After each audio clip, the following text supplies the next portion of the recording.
Greetings and salutations, people of the internet. Austin here. And if you're new to the channel, please consider subscribing for more content like this if you like today's video. Without further ado, let's begin. If you've watched the previous entries in my series, you'll know today I am covering how I would rewrite the ending of Arkham Knight, another one of the more problematic elements of that game in my eyes and a good majority of the community, I feel. So, without further ado, let us delve deep into my version of the events. Hang tight, everybody.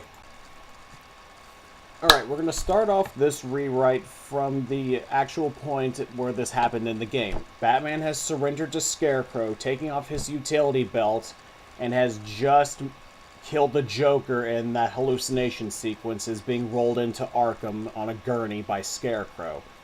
Difference is, this time around, Scarecrow is not alone in holding Gordon and Robin hostage as he wheels in Batman.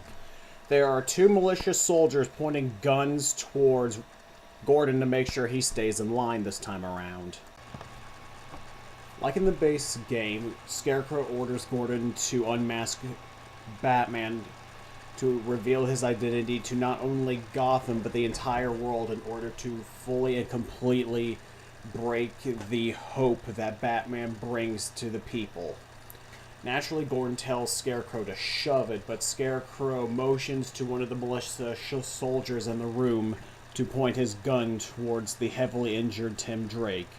Reluctantly, Gordon agrees, and he takes his sweet time to remove Bruce's cowl from his suit, not wanting to do this to the man he'd been working with so long to help clean Gotham up. Just as Gordon is about to remove Bruce's cowl, suddenly the feed from Scarecrow's camera is interrupted and it goes straight to static. The news personnel on the other lines just being actively confused, as is Scarecrow, who is getting furious that his plan is being derailed. Suddenly, the Arkham symbol appears on the television monitor where Scarecrow's feed previously was, with Oracle's distorted voice saying that Scarecrow is not going to succeed today and that the GCPD is on their way and he should surrender, before it cuts out completely. Furious, Scarecrow stabs Bruce again, and we get the final Joker segment from the original version of Arkham Knight. I enjoyed this story a bit. It was a nice way to tie up the Joker storyline. It was a nice change of pace gameplay-wise. So yeah, it gets to stay. No alterations to it. It was a nice segment.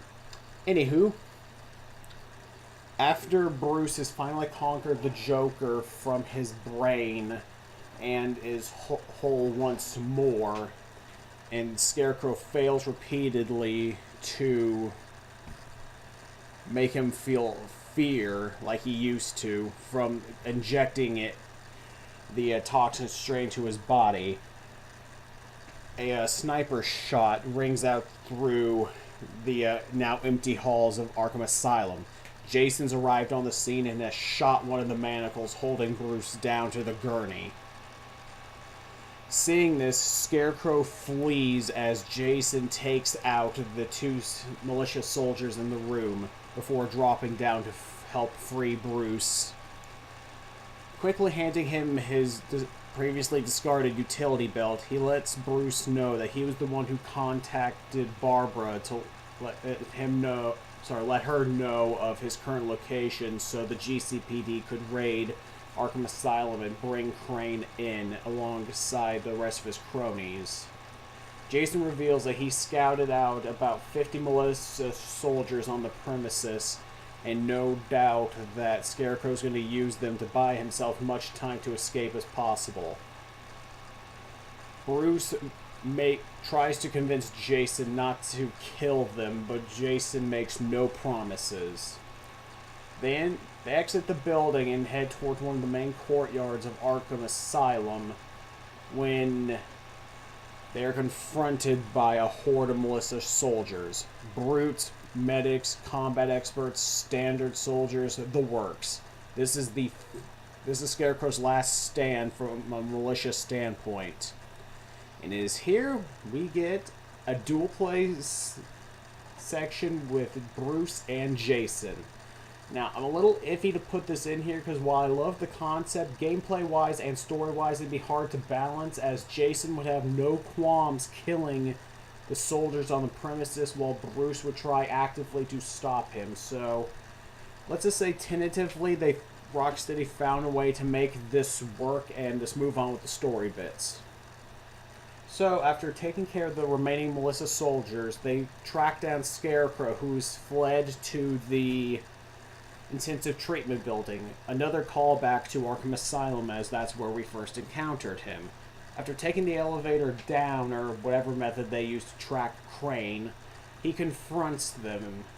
Jason is about to put a bullet into his eyes when Bruce moves Jason's arm upwards in order for the shot meant for Crane to go into the ceiling. Crane, seeing this as an opportunity, uses his last resort. Using a detonator he kept on his person, he detonates the fear gas canisters he kept on his chest as a pseudo-suicide bomb, filling the room with concentrated fear gas. Bruce, Jason, and Crane are all engulfed in the gas.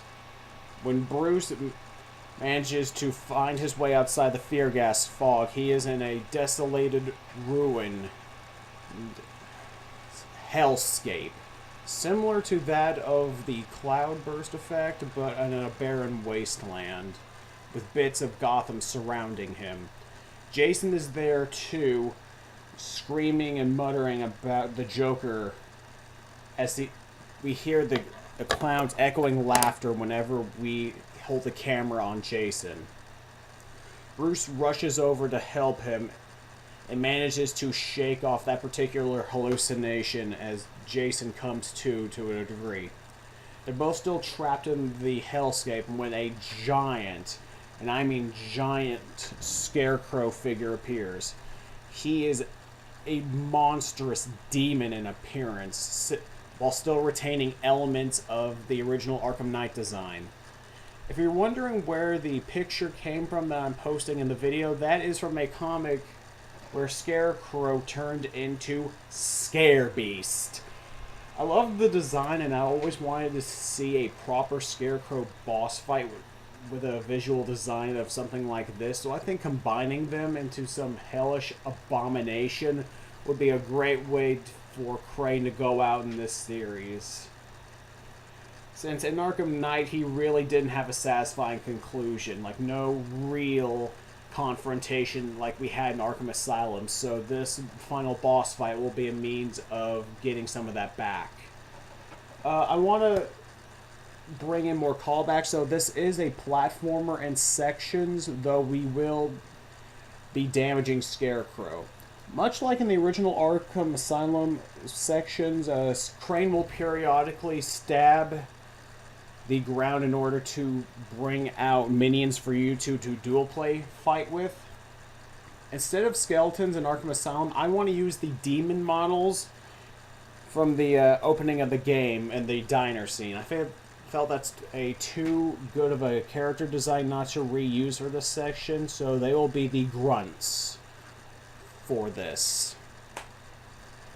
I also wanted to maybe try to incorporate some Shadow of the Colossus elements by Jason and Bruce actively grappling and climbing on the now monstrously deformed Crane hallucination as they try to get higher and higher in order for them to defeat Crane. After they do so, I'm not going to get into specifics of how, as I'm not a game programmer and I don't know the right balance to how to make it interesting. Jason and Bruce manage to escape the fear gas hallucination, and they see Crane huddled on the ground, muttering to himself, rocking back and forth in a fetal position. He is just completely out of it. Normally, a little bit of his fear gas wouldn't do it, but the sheer amount he and the other two were exposed to just psychologically broke him, and he is now just a broken shell of his former self. Jason once again contemplates killing Crane, but Bruce remains firm that he will not die, no matter what Crane has done. Very reluctantly, Jason holsters his gun. He says while he might not be after Bruce and the rest of the Bat family anymore, his mission is still the same. After tonight, he is going to start cleaning up Gotham his way, and he doesn't want Bruce to get in his way. So begrudgingly, that's the better word, Bruce lets Jason go for the time being until he can find a way to bring Jason back into the fold permanently. So yeah, I am doing this mainly to set up Red Hood in the Arkhamverse, and with his traditional MO and backstory a little bit here. I don't know, the Red Hood DLC was nice seeing him and fully realize the persona, but I felt more setup was necessary considering he really didn't show any of the characteristics of Red Hood in the base game, so it would have been nice for a little setup there in this.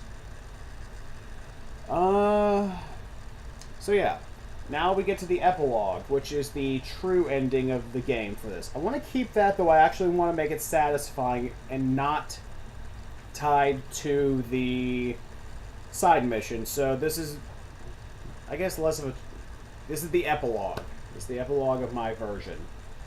Bruce, Tim, Dick, Barbara, and Alfred are in the Batcave discussing how close Bruce's identity was to being revealed to the public. Bruce realizes and admits to them he was wrong. He felt that pushing them away would have made them safer, but in the end he needed their help in order to truly defeat Scarecrow. So he pulls up an idea he had long since buried. He types a few keys and pulls out a folder on the back computer. It just says 2 words: Batman Inc. So yeah, I feel this would be a great way to cap off the series and while still leaving room for expansions in the future if they wanted to do so. That way the story possibilities could be endless, and if they wanted to do Batman Beyond, like so many people have been asking for, they still could in this timeline.